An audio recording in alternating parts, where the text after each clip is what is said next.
मैं हूं तनवीर, आप देख रहे हैं दाई को लाइव।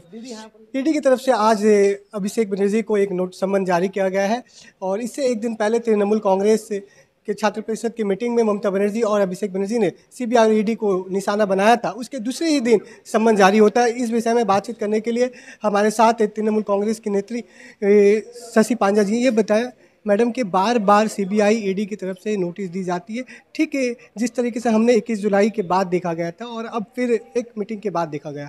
हाँ, तो इससे ही तो साफ जाहिर होता है कि ये आप कर रहे हैं क्योंकि आपको तृणमूल कांग्रेस को परेशान करना है। तो परेशानी की तो और कोई उपाय नहीं है। और दूसरी है कि भारतीय जनता पार्टी की कोई एजेंडा नहीं है, उनका पॉलिटिकल जो है एक सोच नहीं है।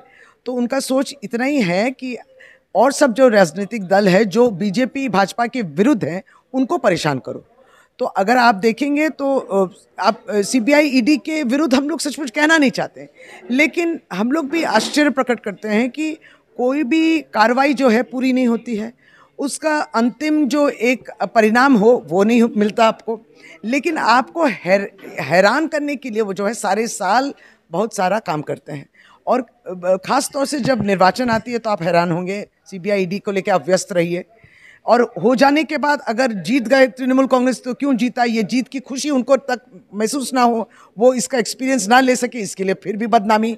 तो ये सब करके तो भारतीय जनता पार्टी तो वोट पश्चिम बंगाल में या भारतवर्ष में जो जहाँ जहाँ उनको ये रेजिस्टेंस मिली है वो नहीं कर सकेंगे।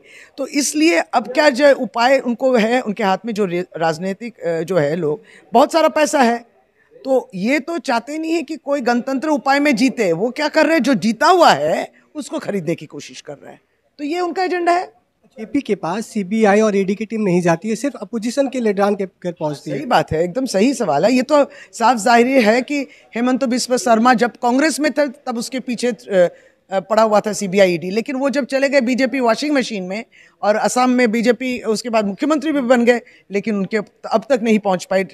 और आप देखिए यहाँ पे जो शुभेंदु अधिकारी हैं जो यहाँ के लीडर ऑफ द ऑपोजिशन, जब तक तृणमूल कांग्रेस में तब सीबीआई ईडी द्वारा वो उनको परेशान किया जा रहा था, या स्टिंग ऑपरेशन जो हुई थी वो वीडियो बीजेपी के वेबसाइट में भी अपलोड किया गया था। लेकिन जब वो बीजेपी में चले गए तब वो बीजेपी के वेबसाइट से वो वीडियो भी उतर गया और उनके खिलाफ कार्रवाई तो दूर की बात, बुलाना तो दूर की बात, उनको तक पहुँच भी नहीं पा रही है।